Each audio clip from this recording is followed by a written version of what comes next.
Well,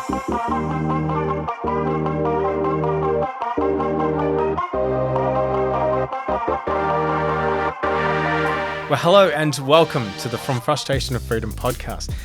This podcast is all about bringing in experts to help you shift the way that you think so you can overcome your frustrations to achieve freedom. Today, I've got Michelle here from Tag Financial, and we're going to be talking specifically about helping manufacturers develop and grow their wealth. Michelle, welcome. Oh, thank you, Troy. Really great to be here. I'm really excited to actually share some knowledge and actually get a bit of inspiration out there. Yeah, great. So tell us a bit more about the title. So manufacturers and creating wealth.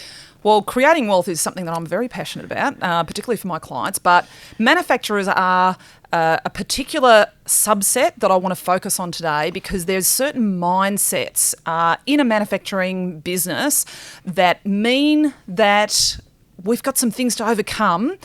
And I think that it's actually super important for us to be able to narrow down some of the challenges that we see in that manufacturing space so that we can break through and actually really start the journey to wealth creation a little bit more smoothly. Yeah, great. So, look, Michelle does have a bit of a health check. So if you like what we're talking about today, you will be able to download it. Rob will put it somewhere here. But let's have a look at some of the challenges that you're talking about, and then we can go through the steps that you would recommend them overcome. So what are some of the challenges that you see, owners of manufacturing firms face in terms of developing wealth? Well, I think that it's, to begin with, it's the fact that wealth is not something that comes naturally, or thinking about building their wealth is not something that necessarily comes naturally to someone who's in this space. It's even a bit taboo in our culture. Yeah, there is a little bit of that, and I think it comes a little bit down to the sort of the tall poppy syndrome to a certain extent.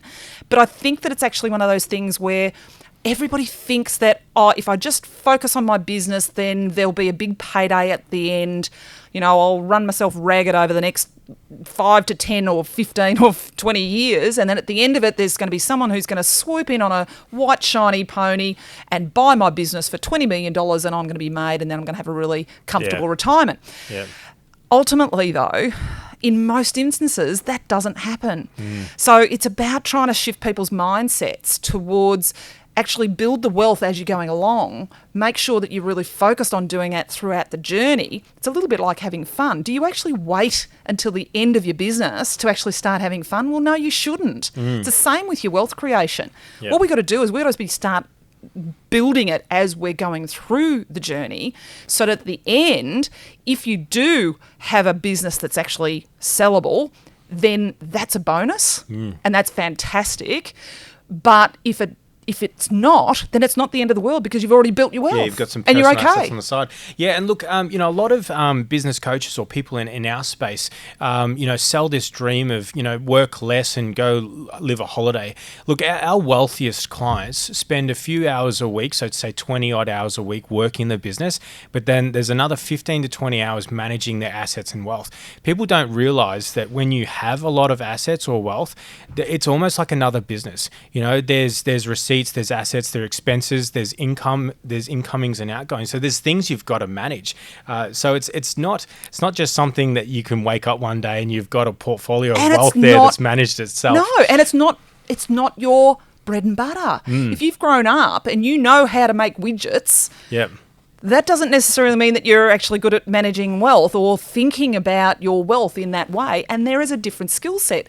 And I think that there's a lot of people out there in that manufacturing space who I wouldn't necessarily say that they self-sabotage, but it's almost like it is so frightening, the idea of them building up their own wealth and having to do this. What you're good at. Stay what you're good at. Let's build some trusses, or we've got a client, a very fast-moving, profitable client, manufacturing like security bollards and fencing and things like that. But it's just great at what he does, and is starting to stretch into this place. Well, where do you put this money? What do you invest it in? That's it. And then you've got to start learning a whole different skill set. You've got to have people that you need to trust, or different avenues that you need to actually get some expert advice. But then who are these experts, and do I actually trust them? And are they actually doing things in my best interests, or is it in their best interests? And there's a lot of, there's a lot of sharks out there. Particularly in the wealth creation industry, Most definitely. It can be, Yeah. Most so definitely. look, and that's why, I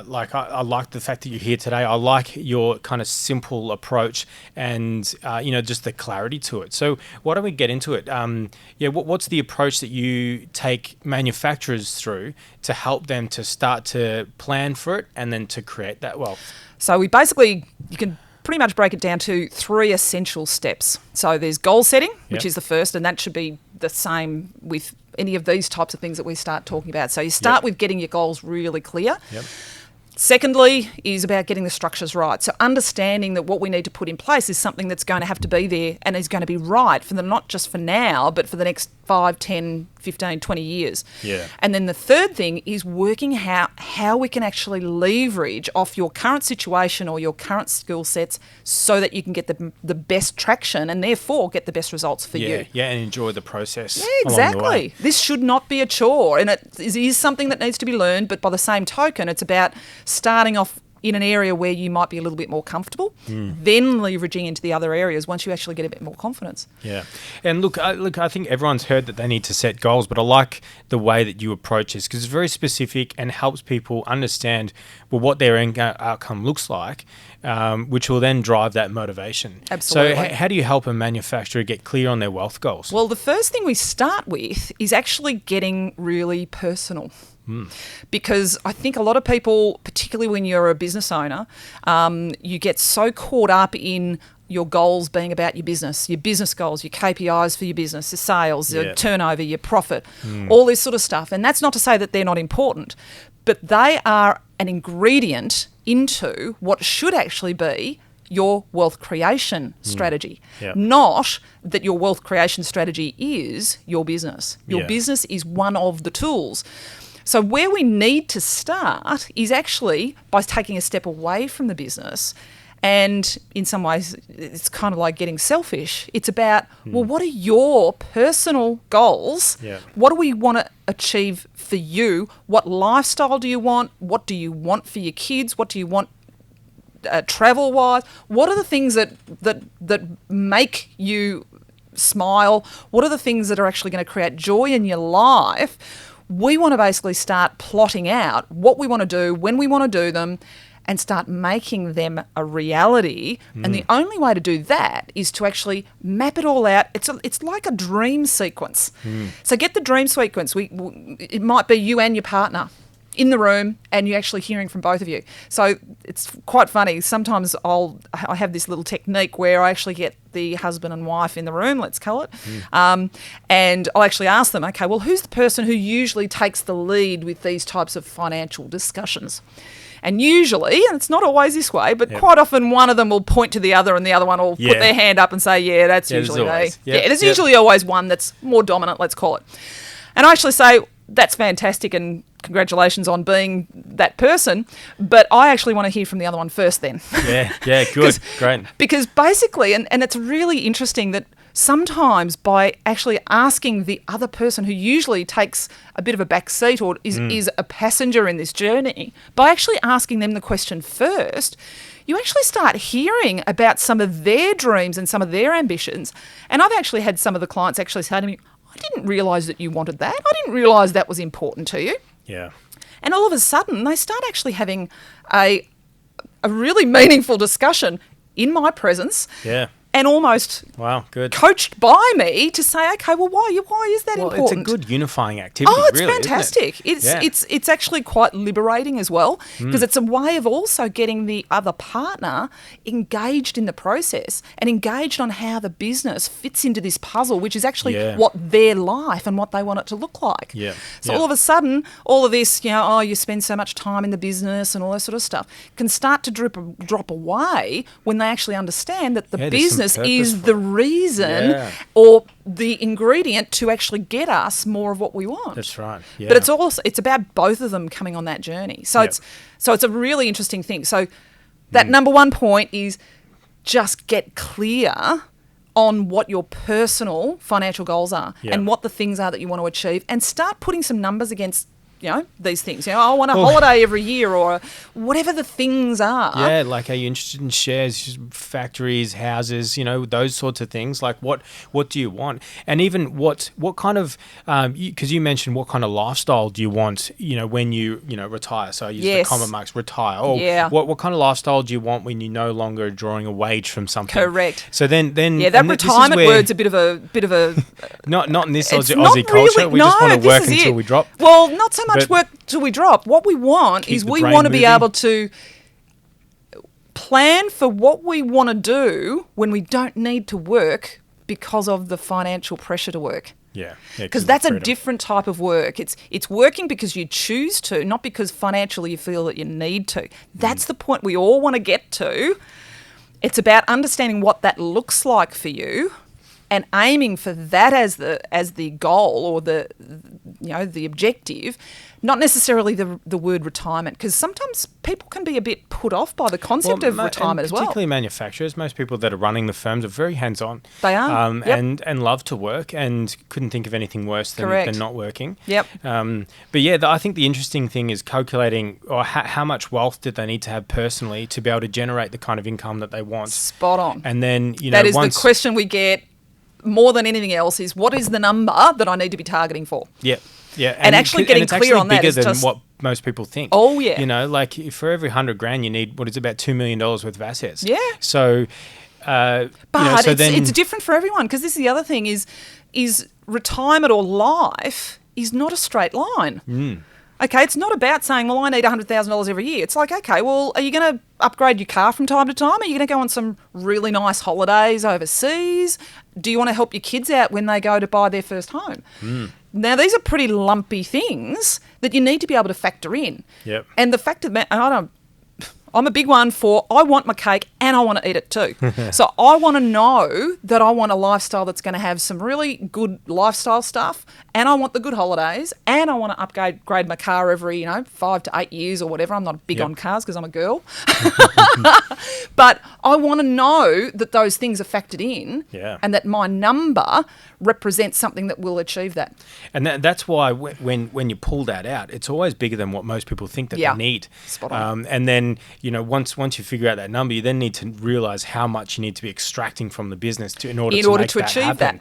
And that's where I think for people listening, to me, as from my perspective, that's the most important part. You need to know every month how much is going out of the business into some other entity to support the growth of all of this wealth. But how do you know how much to extract? How much do you know what the business needs to perform to produce if you don't know what that end number is? Well, and this is the beauty of this goal setting. By starting with these personal objectives and these personal lifestyle goals, if you like, you can actually then work back and go, okay, well, I need the business to actually work harder in order to achieve this for me and for us and for the family. What do I need to do in the business? Because otherwise, sometimes you just kind of go, okay, well, the business needs to increase its profits by, a CPI factor or whatever, and you just sort of drift through your business, and you're trying to do the best you can, but you don't really have a goal that's driving where that needs to be. So it's amazing how this profit. Correct. And it's a little bit like in a personal level. If you have a certain amount that you pay yourself first, I'm a big one on the concept of pay yourself first. And what that means is work out what you need to do to save to go towards your goals and your targets. That actually gets put aside first. Yeah. Then you'll work out how to pay the bills. Oh, yeah. And it's exactly the same with your business. I love to get our clients to have a mandatory invoice. Yep. That is because you pay your bills. Yep. But what happens is you don't pay dividends. So put it in as a bill. So it might be 15, 20 odd grand every single month. This is on top of your wage I'm talking. Yep. It gets distributed out and into a trust. Yes. And so if you can't do that, well, then that's the first goal you want to achieve. Correct. But again, it's all in context of what these personal Correct. So it's purposeful because whilst it's just a number but doesn't actually have any substance behind it, it's just a number that you've plucked out of the air. It's very easy to go, I can't afford that this month, or it's a really tough month, missed the sales, I'll be the first one to sacrifice myself, that I'm not going to pay myself. this month because X, Y. There's always going to be a reason to not pay yourself. If you've got strong enough goals and they're personal enough and they're meaningful enough, then all of a sudden that objective and that goal, that actually comes first, and you just put more pressure on the business to get those sales or to save or put off paying the creditors. Not when I'm a creditor, but yeah. Well, yeah, there's so much more. That's it. You know, I think sometimes too the cash flow tools, the management of cash within the bank accounts, the ATO, the whole lot. There's always can ways be a bit loose. Absolutely. Whereas, this is an excuse to tighten all that up. That's right. Yeah, like you know, I always want to know what's going to happen 6 months from now. So if we're tweaking figures now, what happens 6 months from now? Next month, what happens 6 months from now? And so, you know, if you can start to predict that future in terms of your finances, then you know that's going to flow through to the trust, which will flow through to your personal wealth, which then flows through to your retirement. So you've got to start thinking about that rather than most people think, okay, you know, get jobs are coming in, jobs are going out, invoices coming in, this is how much profit. Profit's where it starts, because that profit needs to go out into another trust, into the personal finance. And this is what we're talking about today. That's it. But it comes back to the goal. Structure. Yeah. So this is step number 2. Cool. So once we've gotten clear with the goals, so that's step 1. So number 2 is making sure that the structures are in place for those long-term wealth creation goals to actually start to crystallise. Yep. So this is about thinking about asset protection. It's about thinking about the use of trusts, thinking about the use of superannuation. Yep. Understand what you've got. Yeah, exactly. How you know who owns the shares of your company? Yep. Is it just you and your spouse, or is it you and your business partner? Yep. Is that actually the structure that we want for when we start becoming wealthy? So that's right. It's about are your assets in one entity and your trading entity in another, or is it safe? all in one? That's it. Is it safe? Yep. How do we plan for success? So it's about starting to think about, okay, well, this is a great structure while we're starting out or while the business is operating at this level. But if we need the business to operate at a higher level, we need to make sure the structures are going to support that level of profit and of cash generation and wealth creation. Yeah. And quite often, the structure that we started the business out at isn't going to be the structure that's going to work when we start becoming more and more successful. Yeah. We have to use the nature of trust. We've got to think about how are we going to strip those profits out of the company without actually having to pay top-up tax, or at least being able to manage that well. We need to be thinking about that before you start doing your wealth strategies, because and I'm always it's too late sometimes. When people, you know, like if let's say you got a $10 million manufacturing firm and you're producing around about $1 million profit, and then you get some pushback when you recommend that they set up another bucket company or a trust for a few grand. Like these things, they may seem like they cost you money, but they're well and truly worth it. Like when you get in the habit of pulling out distributions, putting it into another entity, and then in that entity, whether it be a trust or a bucket company, it has its own bank accounts, it has its own commitments, balance sheet, the lot. You then start to manage it like another entity, and it now has expectations. It now has a sales target. And so, you know, if that sales target's 20 grand, the distributions need to be 20 grand for it to see it.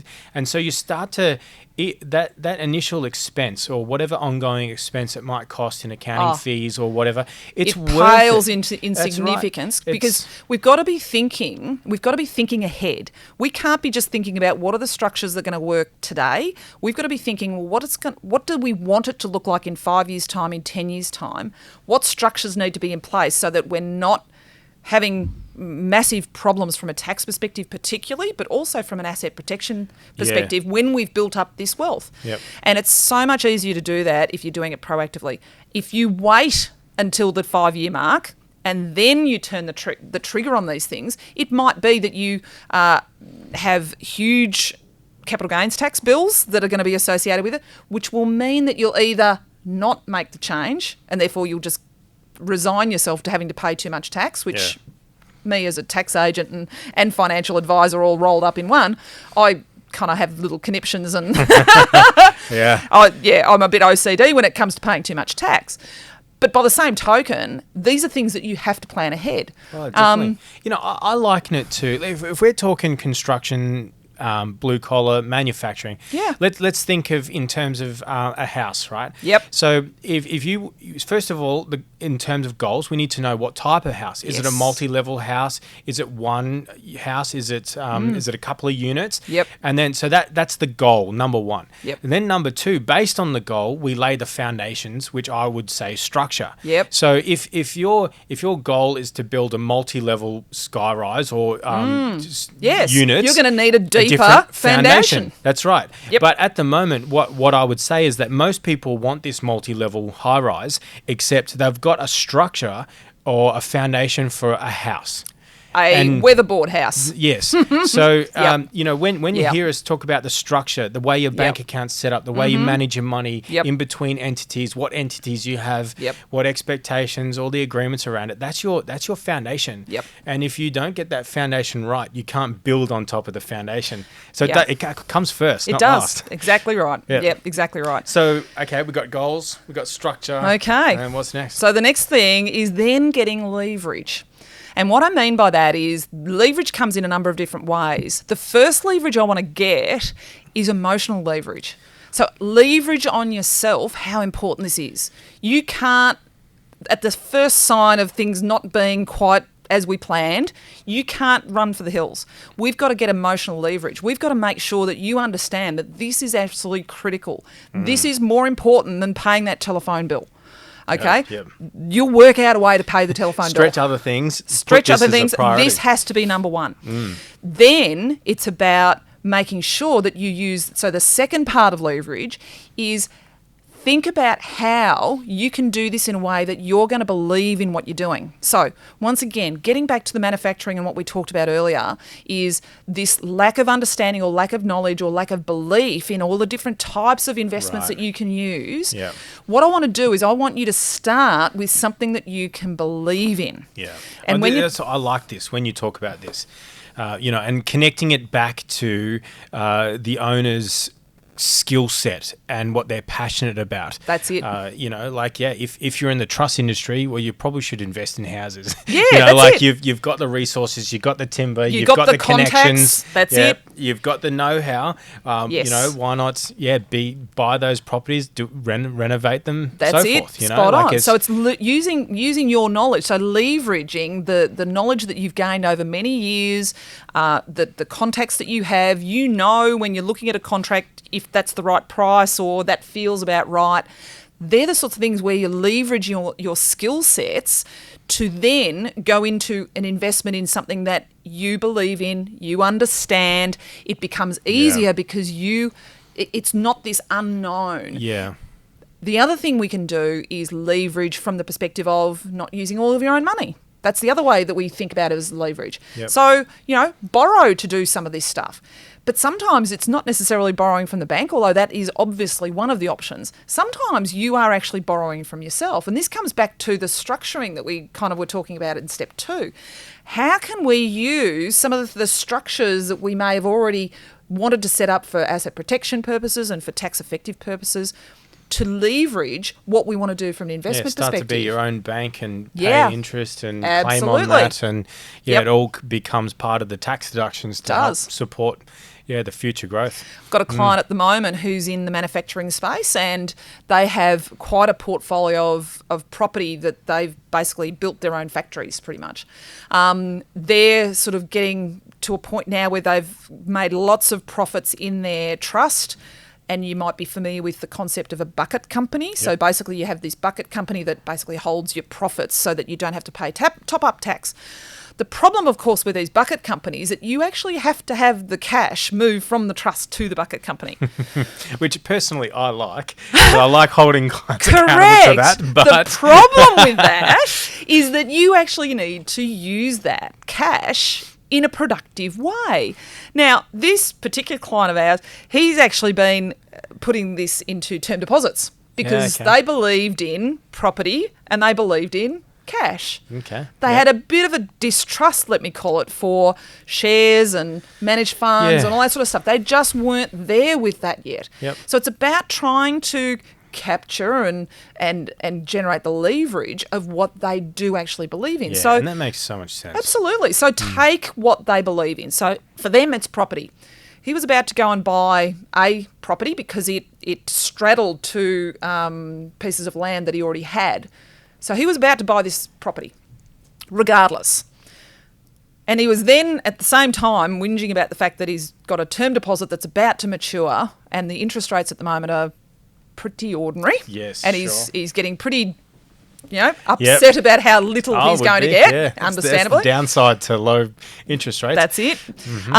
So what we've talked to him about is buying that particular block of land in his super fund and the super fund borrowing a certain amount of money from the company that is his bucket company. So the bucket company actually becomes the bank for his superannuation fund to buy the land that he was going to buy anyway. But here we are, we're buying it now in his super fund where at the moment any income that generates is going to be taxed at a maximum of 15% instead of 30% if he was going to do it in his trust. That's great. But then when he actually, because he's starting to get ready for retirement, he's probably only about 5 years away from retirement now, when he gets to retirement age, the income that he's generating off that land, that's actually going to be at a 0% tax rate. You can't get anything better than that. Yep. Not only that, the super fund is now generating the rent because it's charging him rent on the property. Guess where that rent's going? To pay off the loan that he's now getting 5.5% interest rate on what was getting 1.5% interest rate. Yeah. It's just the ultimate win, win, win, win.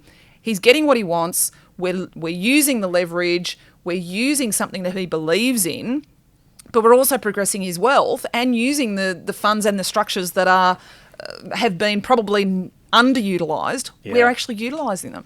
So And that's just great. one And example. And that's exactly why, people need to start having these conversations, because it doesn't need to be this big bad wolf or, it's something that's a bit too, hard to take on.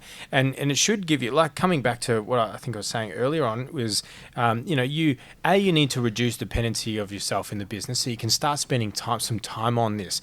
And most people that are listening to this, if they're in a position where they're actually looking at creating the wealth, fair chance is their business doesn't always need them. They're probably in it because they want to, or so they feel maybe guilty that they're not always there.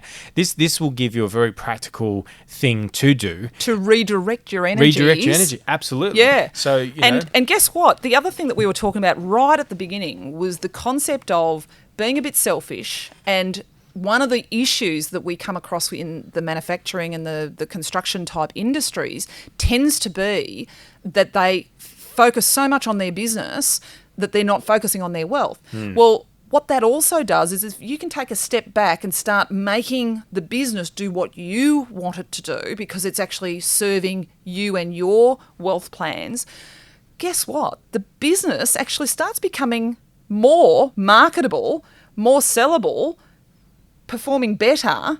So whilst you might start thinking, well, this feels a bit selfish, but it actually by default pushes the business to actually be more of what you might be able to sell eventually anyway. Yep. So once again, you've got this environment that you can create where it's absolutely creating this win-win situation, which is what we want. Yeah, and look, if you are running your own firm, particularly sometimes you don't have someone, motivating you or holding you accountable, getting you to do that extra rep. This will motivate you. You'll have those extra, you'll have that trust or that bucket company or the partner at home that is saying, how are we going to our target? Yeah, we no longer can settle on 10 or 15%. No. We need to increase that profit so that we can Absolutely. start to extract more, which then puts more pressure on our processes, our manufacturing, so we can become more efficient, so we can have a better profit, which we can extract more to invest more. You see how the wheels just turn around? It is all connected. It is all connected. And it's funny how, it's amazing how the partner of the business owner, let's call it, can actually be that motivating force, that person who can start actually holding them accountable as long as they're involved in the discussions up front. And this is where you can actually use the power of that relationship, and it can actually force all of those things forward. It's such a positive thing if it's used in the right way.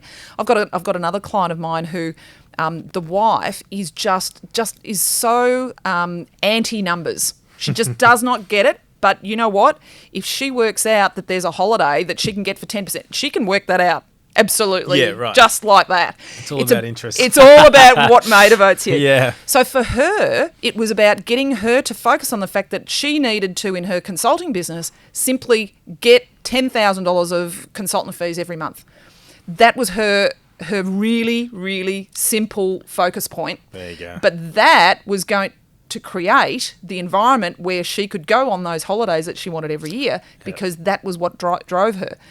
If I'd have said to her at the beginning, you need to generate $120,000 worth of sales in your business, she'd have just turned off. But because we linked it back to what the lifestyle is that she wanted, and the fact that this is what she needs to do in order to get that, her husband was already on board. So that he wasn't the barrier, if you like. Yeah. It's about trying to hook into what are the emotional motivators that will get you where we want you to go. Yeah, and then to unify them both and create that motivation. Yeah. Yeah. So it really starts with that goals, doesn't it? It does. Then lay the foundations based on the goals, Yep. e.g. the structure. Yep. And then, making sure that you're leveraging your skills, your contacts and your Yep. expertise, and it all ties together quite nicely. Yep. You can see how like that. This is how the rich get richer. Yes. It's because once you start down this path and you start to set up your own spreadsheets and things like that to manage your wealth. And, Yep. and if you're Keeping anything track like of it. me, I Yep. like to try and predict the future as best as I can. And you make small tweaks now, and you just watch, the 5 or 10 years from now, Yep. those small tweaks end up big tweaks. They really do. Yeah. And so, It's that concept of 1% change might only sound really small, but if you're making a 1% change every month, at the end of the year, there's 12% change in the right direction that you can actually instigate. Yeah. And if you keep doing that time and time again, it compounds. it compounds, exactly. Because then the next year, it's not 1% from scratch, it's 1% from the 12% better that you were from last year. Yeah. So once And on you again, go. Leverage. leverage again. That word. Perfect. All right. Well, let's I think we can start to wrap up now. So, look, if any of this has resonated with you, and you're thinking you're wanting to start investing more time in developing your personal wealth, Michelle's created a checklist for you, like a health check. So these are all the items we talked about today will be in a list, and you can go, yep, I have or don't have it, and if you do have it, how well it's performing for you. Rob, our marketing guy, will put a link here for you to be able to download that. I think we'll both be intrigued to see how you perform on that checklist, and then make it better. Yeah, perfect. All right, Michelle. Well, thank you very much for coming, and thank you everyone else, and we'll see you in the next podcast. Cheers.